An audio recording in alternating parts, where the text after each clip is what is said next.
तो यहाँ पे हम पढ़ रहे हैं BSc first year major minor math second paper. ठीक है, तो बीएससी फर्स्ट ईयर के और वीडियोस देखने के लिए चैनल की प्लेलिस्ट पर जाइए। क्रम से क्वेश्चन सॉल्व करवाए गए हैं यूनिट बाय यूनिट। ये अपना यूनिट सेकंड का है, वक्रों का अनुरेखण। तो यहाँ पे हम दो प्रकार के वक्रों का अनुरेखण पढ़ेंगे।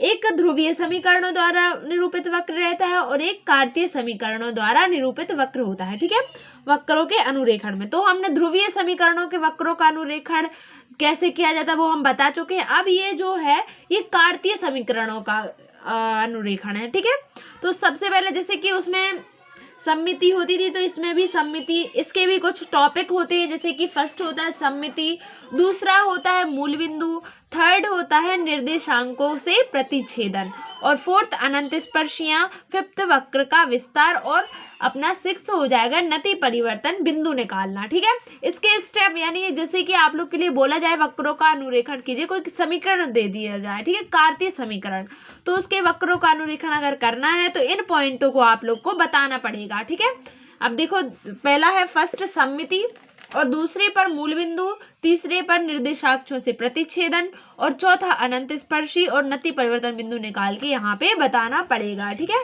तो सममिति क्या है, अब देखो कोई समीकरण दे दिया जाएगा उसमें क्या करना है और क्या नहीं करना है ये बताते हैं। तो ये होती है निम्न प्रकार की, ये निम्न प्रकार की होती है, ये हम देखते हैं कैसे सममिति निकालनी है। ठीक है,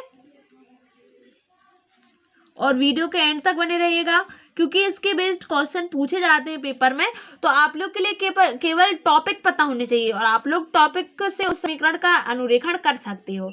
ठीक है, फर्स्ट रहेगा एक्स अक्ष में। ठीक है, जो समीकरण दिया है अगर उसमें y is equal to minus y रखने पर रखते हैं, उस समीकरण में y is equal to minus y रखने पर अगर जो समीकरण है उसमें कोई चेंज ना आए तो आप लोग क्या कह सकते हो, एक्स अक्ष में है। ठीक है, तो यहाँ पे आप लोग क्या कह सकते हो, नो चेंज। इसका अर्थ क्या है, अगर समीकरण में y is equal to minus y रखते हो आप और समीकरण में कोई चेंज ना आए तो आप लोग क्या कह सकते हो, जो समीकरण है वो एक्स अक्ष में दिया हुआ है। ठीक है, सेकंड रहेगा y अक्ष में। ठीक है, इसके प्रकार देख रहे हैं सममिति के। ठीक है, अभी केवल फर्स्ट टॉपिक ही चल रहा है सममिति वक्रों के अनुरेखण में। ठीक है, तो सेकंड अपना क्या होगा, बाई अक्ष में। बाई अक्ष में कब होगा, यदि हम समीकरण में x is equal to minus x रखते हैं, तब रखते हैं और समीकरण में क्या हो, कोई चेंज ना हो, तब क्या कह सकते हैं, जो समीकरण है वो बाई अक्ष में दिया हुआ है। ठीक है, अब देखो अगर दोनों में ना आए, अगर जैसे कि y is equal to minus y रखने पर चेंज हो रहा है और x is equal to minus x रखने पर भी समीकरण चेंज हो रहा है, तो इसके बाद अगर आप लोग y बराबर x के सापेक्ष, थर्ड रहेगा इसका y बराबर x, थर्ड y बराबर x के सापेक्ष, अगर y मतलब जैसे कि x बराबर y रखते हो और y बराबर x रखते हो, ये थर्ड है अपना। ठीक है, अगर समीकरण में x बराबर y रख रहे हो और y बराबर x रख रहे हो, ठीक है, रखने पर कोई चेंज ना हो, समीकरण में क्या हो, समीकरण में कोई चेंज ना हो। ठीक है, तब क्या कह सकते हो कि जो ये समीकरण है वो y बराबर x में निरूपित है। ठीक है, फोर्थ रहेगा विपरीत चतुर्थांशों में। विपरीत का अर्थ क्या है, देखो बताते हैं, विपरीत चतुर्थांश में ये कब होगा इसमें। ठीक है, देखो अपन को पता करना है, अगर x बराबर y रख रहे हैं और y बराबर x रख रहे हैं और समीकरण में कोई चेंज नहीं होता, तब आप लोग क्या कह सकते हो कि वो y बराबर x अक्ष में निरूपित है। और अगर जैसे y is equal to minus y रख रहे हैं और समीकरण में कोई चेंज ना हो तो आप क्या कह सकते हो, x अक्ष में है। और यदि x बराबर ऋण x रख रहे हो और समीकरण में कोई चेंज ना हो तो आप लोग क्या कह सकते हो, समीकरण जो है वो y अक्ष में है। विपरीत चतुर्थांशों में कब होगा, यदि x is equal to y रखो और यदि x इज इक्वल टू विपरीत यानी कि माइनस, अगर x is equal to minus x तथा y is equal to minus y रखते हो और समीकरण में कोई चेंज ना आए, समीकरण में क्या हो, नो चेंज हो, यानी कि वो ज्यों का त्यों बना रहे, जैसे कि x is equal to by Q है तो वही का वही समीकरण रहे, x is equal to by Q ही रहे, तब क्या कह सकते हो कि जो समीकरण है वो विपरीत विपरीत चतुर्थांशों में स्थित है। ये हो गया फर्स्ट सम्मिति, सम्मिति से हम निकाल चुके। अब आते हैं सेकंड पॉइंट पर, मूल बिंदु। ठीक है, ठीक है, सेकंड आता है अपना मूल बिंदु। मूल बिंदु कैसे पता करना है कि जो समीकरण है वो वक्र मूल बिंदु से होकर जाता है या नहीं। अगर अचर पद है तो वक्र मूल बिंदु से होकर नहीं जाता है। क्या लिख सकते हो, अगर समीकरण जो यानी जो वक्र दिया हुआ है वो अगर अचर पद है उसमें, ठीक है, अचर पद है अगर, तो क्या कह सकते हैं, वक्र मूल बिंदु से होकर नहीं जाता है। ठीक है,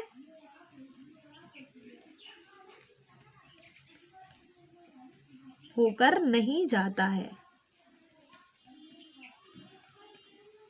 ठीक है, और अगर अचर पद नहीं है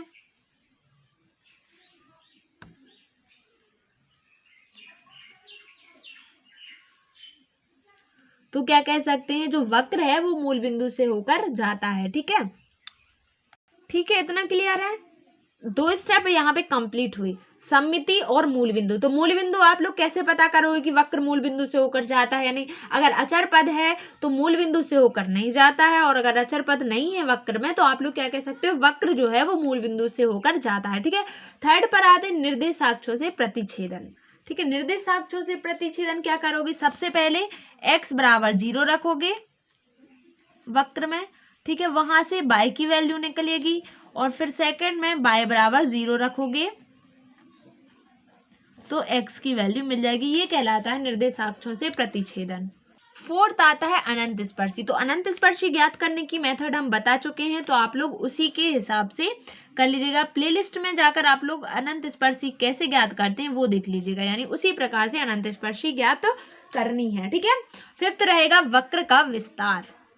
ठीक है, तो जो देखो x की वैल्यू रखने पर जो y की वैल्यू आई है वो रखना है, यानी जो वैल्यू रख, जैसे 1 रखा, 2 रखा, 3 रखा, तो जो वैल्यू उनकी आई है वो निकालना है। ठीक है, यानी x रखेंगे और y निकालेंगे, इससे वक्र का विस्तार होगा। यहाँ पे भी दो स्टेप में वक्र का विस्तार कर सकते हैं। फिर देखो 2 पॉइंट होंगे, वक्र के समीकरण को y के लिए हल करेंगे, फिर इसके बाद वक्र के समीकरण को x के लिए हल करेंगे, और जो वैल्यू रखने पर x और y के मान आएंगे वहीं आप लोग के वक्र का विस्तार होगा। अर्थात आप लोग क्या कह सकते हो, देखो x की वैल्यू और यहाँ पे y की वैल्यू, ठीक है, इस प्रकार से बनाते हैं ना, वक्र का विस्तार करते हैं जब, तो यहाँ पे x की वैल्यू, जो x का मान रखने पर y की वैल्यू आती है वो कहलाता है वक्र का विस्तार करना। अर्थात x बराबर रखोगे, मान रखोगे, ठीक है, रखने पर, और y का मान निकालोगे। ठीक है, ये कहलाता है वक्र का विस्तार। 6 लास्ट अपना रहेगा पॉइंट, नति परिवर्तन बिंदु। तो नति परिवर्तन बिंदु हम बता चुके हैं आप लोग के लिए कि कैसे निकालने पड़ते हैं। नति परिवर्तन बिंदु में सर्वप्रथम आप लोग के लिए क्या निकालना पड़ता है, d2y dx² निकालना पड़ता है। ठीक है, इज इक्वल टू निकालना पड़ता है। इसके बाद इस फर्स्ट स्टेप, ये अपना सेकंड स्टेप में क्या करते थे, d2y/dx² निकाल के इसको 0 के बराबर में रखते थे और x की वैल्यू निकालते थे। फिर जो x की वैल्यू आती थी उसे समीकरण में रखते थे और y की वैल्यू निकालते थे, और ये जो x y बनते हैं यही कहलाते हैं नति परिवर्तन बिंदु। ठीक है, इस प्रकार से अगर आप लोग के लिए कार्तीय समीकरणों के वक्रों का अनुरेखण पूछा जाए तो सबसे पहले तो आप लोग के लिए ये पॉइंट पता होने चाहिए, कौन कौन से किए हैं।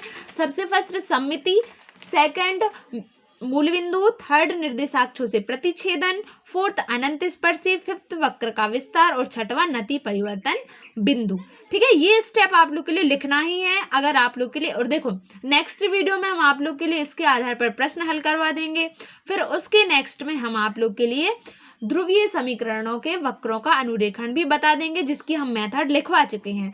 ठीक है, ये 2 प्रकार के वक्रों का अनुरेखण होता है, कार्तीय और ध्रुवीय। तो ये जो वक्रों का अनुरेखण है ये कार्तीय वक्रों का अनुरेखण है, जिसमें ये अपने 6 पॉइंट होते हैं, और ध्रुवीय वक्रों के समीकरणों के अनुरेखण भी हम बता चुके हैं, उसके जितने स्टेप होते। देखो ये पॉइंट तो आप लोग के लिए लिखना ही पड़ेगा।